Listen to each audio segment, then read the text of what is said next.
Hi there and welcome to Neophyte.tv, the technology show for the not-so-geeky. My name's Tiffany Young. And I'm Ben Friedman, and today we're going to be looking at a product from a company called Celestron. This is the Celestron SkyScout Personal Planetarium, which is a bit of a mouthful.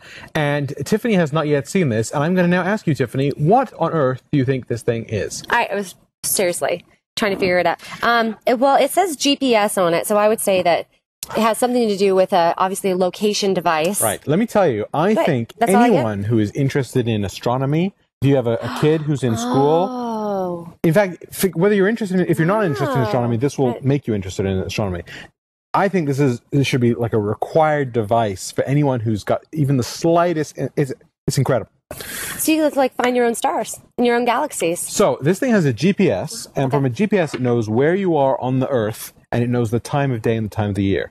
Right? GPS also syncs time as well. Okay. So it knows where you are, and it also has tilt sensors, so it knows how you're holding it, and it has a compass, so it knows what direction you're pointing. Right. Right. Here's what you do. You turn it on, and you give it a second for the GPS to figure out where you are. Okay? Okay. In fact, I'm going to do that right now. It has a nice display on the back here. The display is kind of dark because you're going to be using it outdoors at nighttime. And in fact, obviously, it's not going to do anything in here. But you can see it has a nice display, very big display on it. Is this part of your X-Files deals? I think you search for extraterrestrials. That's right. It is, huh? That's what you got I'm through searching for intelligent life on Earth. I have to look outside now. Oh, you're so funny. And it has a trigger button that says target on top. So here's what you do, okay? It's right now it's trying to find satellites, but it's not going to because we're indoors. Okay. Or maybe it will. I don't know. You stand outside anywhere. Okay. You look through this hole. I don't know if you can see. There's a little hole here, and I'm going to try to look at the camera. Hold on. Can you see that hole? I can see I see one big eye. Yeah, one big eye. I got my eye on you. Now, what you're not going to be able to see, but what you could probably see in there is there are two red rings. Oh, I do, yeah. And what you do is you line those rings up on top of each other so it knows that you're looking straight through it. Okay? Then you look through here at anything in the sky, any star, any planet, anything up in the sky, and you hit the target button, and the screen tells you what you're looking at. Whether it's the North Star, or Vega, or it's Jupiter. Right. Like, what is that thing up there? And, like, can you imagine you're outside with your kids, and you're like, well, what's that bright one over there that's twinkling? Oh, you look up at it, click the button, boom. Now, it does a couple of really cool things. Another reason why you should always marry a geek, right? You know, you've got the answer for everything. You know, oh, kids, you know what? Let me pull it out of my backpack, and I'll show you. Exactly. So, you know, you go in there and you cite something, you press the button on top, and it comes back, and it tells you, here's like what I was looking at there, I don't know what it is, but what you do in here, it tells you, look, I was looking at a constellation there that a star was part of. It all comes up on this screen here, tells you exactly what you're looking at. And if that wasn't enough... Wait, there's more. You can plug headphones in here, and it has an audio guide that will tell you, you're now currently looking at the planet Jupiter. Jupiter is the largest body in the solar system. Yeah, you can just look at it now. That's great. That's only half of it. Oh. The other half goes the other way. Let's say you want to find something. Like, let's say your kid's got a science project or something, and he says, Daddy, I need to find Saturn. That my teacher told me Saturn's in the sky. You go down here and you hit the night sky button. You go to menu, go to locate down here, bink, okay, and it says things like planets. Okay, let's say I want to find Venus. Okay. Okay. Then what you do, so once you've got that dialed in there, you can now look through here and you'll notice that the lights on the left are brighter than the lights on the right. That's telling you to go left. So what you would do is you would go left, left, left. Oh, and now it's telling me to go up, up, up, up, up, left, left, left. And then it flashes when you're looking directly at, in this case, Venus or Mars or whatever.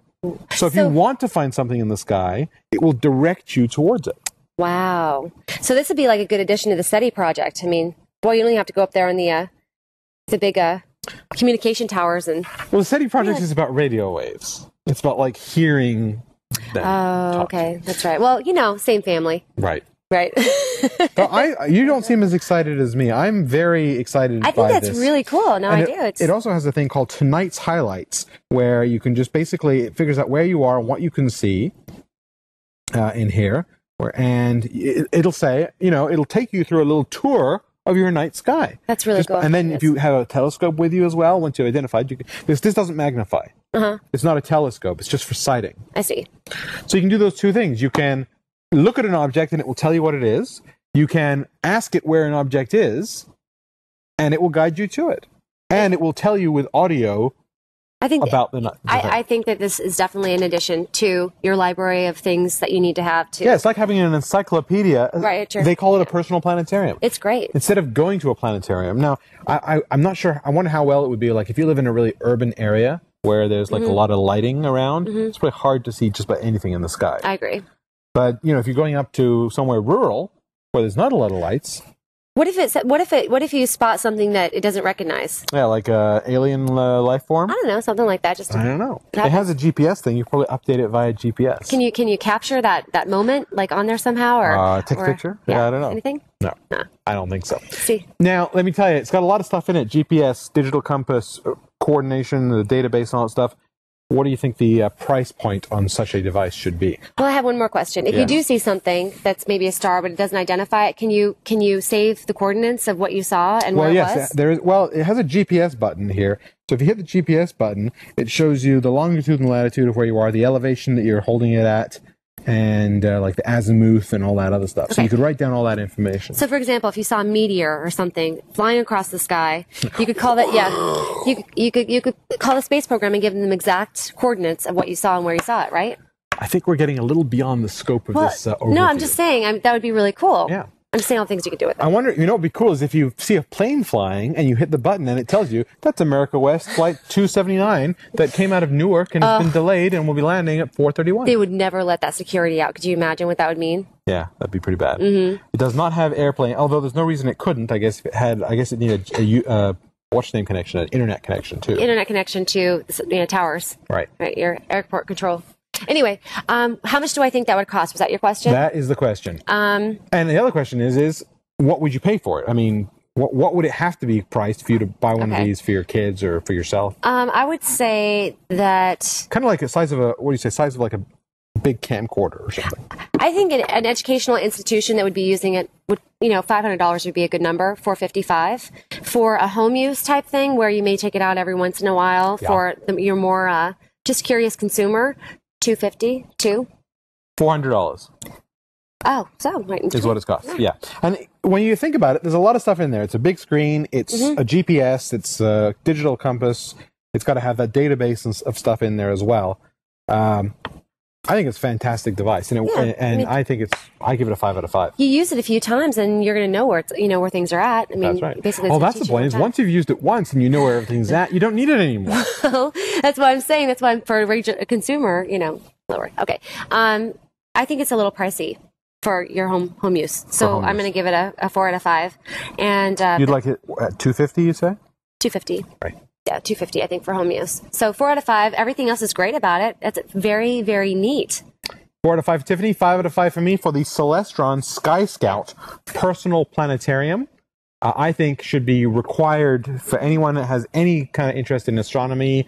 I think it's just a really cool way to locate stuff in the sky. This is a great gift. Fantastic gift for kids, definitely. Yeah, definitely.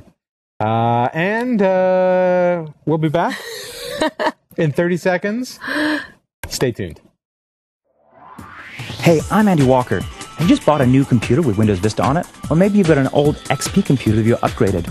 Well, we've just created an amazing new DVD that'll teach you everything you need to know about the new operating system from Microsoft. It's called Getting Started with Windows Vista.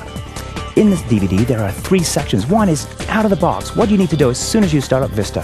Number 2 is Vista Essentials, things you need to know every day to make your computer experience amazing. Antivirus, security, all kinds of new features that Vista offers. And finally, Geek Tips and Tricks, things you need to know that nobody else will have told you to make you a Vista guru. For more information, check out our website at gettingstartedvideo.com. And we're back, and in the second spotlight today, we are not reviewing this Apple Hi-Fi. Because we actually reviewed this like a year ago when it came out. We've already seen that. Yeah, it's we've already seen it. But what we are taking a look at today is kind of a nifty new way to use this bad boy. And that's with a product called the iSkin Cerulean. Cerulean?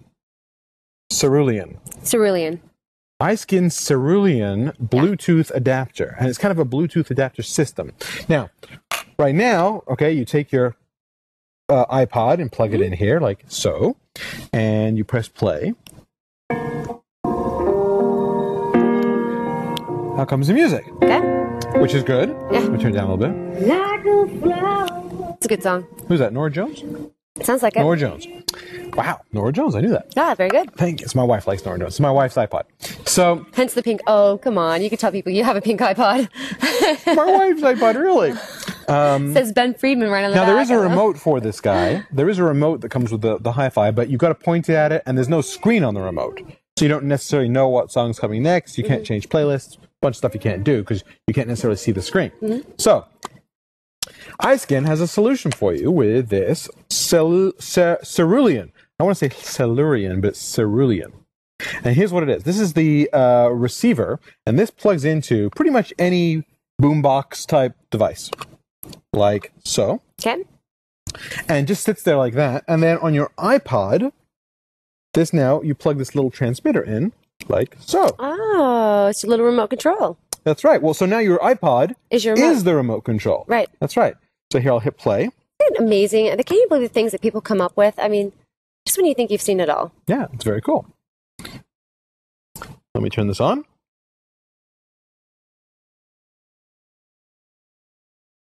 It's not working. And I'm going to give it a 1 out of 1. Oh, I'm just kidding. So, it takes a second for the Bluetooth to sync up. Yeah. So there it is. And now I can, again, now, there's the volume control. It takes a second. It doesn't react instantly because it's Bluetooth. So watch, if I turn this down, now if I turn it up, yeah. I wonder if it gets worse though as you leave, go across the room. Does it take longer? Right. I don't think so. I mean, it's speed of light. Oh, okay. Anyway, so now you can just carry this thing Basic around. fundamentals like and you can go into a different room. You can go around here. If I hit pause, it'll pause. Hit play, it comes back on. And if I want a different song, I can now, This is like an angry white... Carrie Underwood. Yeah, this is a very angry, white trash girl song. Right. So my wife likes this because you can keep this in the corner of the kitchen with this thing plugged in, and then when she comes home, she can just stick this in here and carry it around with her, and the phone rings. She doesn't have to go all the way over here or remember where the remote is. She wants to hear a certain song. I like that. That's really neat. It's pretty cool. Now, this is, like I said, it was kind of part of a system. Okay. This is, how much do you think for the two? For these two, just by themselves? Just this little bit and this little bit. $30? $40? Really? 50? 75? $149. What? $149. Now, having said that, you can do a few other things with this that I haven't mentioned. For instance, this comes with an adapter. You can plug it into your laptop. $140. Oh, okay. So you can plug it into your laptop. All right. If you want Tell me more. Okay, you plug it into your laptop, and now you get your laptop sounds wirelessly through your speakers. Okay. Okay. This also has your headphone jack on it, so you can plug this into your headphones and make your headphones wireless. But how does that plug into your laptop? There's a little USB. It does it by a USB. There's a little USB thing that sits on top of there. Right. I don't have it here, but okay. It'll plug into your laptop. Okay. $140. $149 is the price. And then, if you want to, you can also go out and get. Also part of the Cerulean system are these. These are wireless headphones. Uses the same transmitter, so I can plug the transmitter in here, like so. And that on it goes. And then that will sync to these. Now, try to put at least the left one on here. Okay. See what you think. I have trouble with these kind of buds a little bit. This is the same reason I don't use the ones. Yeah, I like the ones that go inside your ear. It doesn't work at all for me. Yeah. So, and let me. I'll try putting one on here as well. Let me see. Can you see this? They're a little funky to put on. Here's one. What do you think? It works on your ear. Yeah. It works on my ear. Yeah. This is another $129. So you're into like the close to $300 range if you want the whole system. So it's not the cheapest thing, but now you've got nice wireless headphones on here as well. Well, what's rocking out the Carrie Underwood? I guess I'm missing the point. Except, the wireless The wireless part's good. You know, yeah, so this goes in your pocket. It's got the controls on the top here. You sit there. And okay, so you have controls on that part. Yeah, there are controls on this part. Okay, that's what I was curious about. Okay. But to be honest, my wife likes this part better. Where, oh, yeah, I like this part. And this goes into, you know, like I say, pretty much any boombox. You stick it in there like that, and boom, you've got a remote control, wireless remote that has all of the things on it. And you got pretty good range in there, you know, 30, 50 feet range. Right. Typical Bluetooth sort of range. Hey, I think it's a great product. I just think it's priced, you know, pretty high. Right. I mean, when you can have, you know, your iPod and then you've got the little remotes that come with these. I mean, like I'm missing, I guess, the point of what this does versus what a remote does. I mean, there's some features. So the remote that comes with most of these, most of them are infrared. So you've got to be pointing it. You can't do it from around the corner, and they don't have the screen on there, so you don't know what the next song is. You'd be searching forever to find the next song. Okay. Right. So whereas here, I can go back up here and I can find exactly the song I want. Right. And hit it. Okay. So I guess the question is it worth a difference in price? You know, to pay the extra $149? It's definitely a luxury item, right? Because it comes with a remote. Yeah. You know, most of the boom boxes come with some sort of a remote.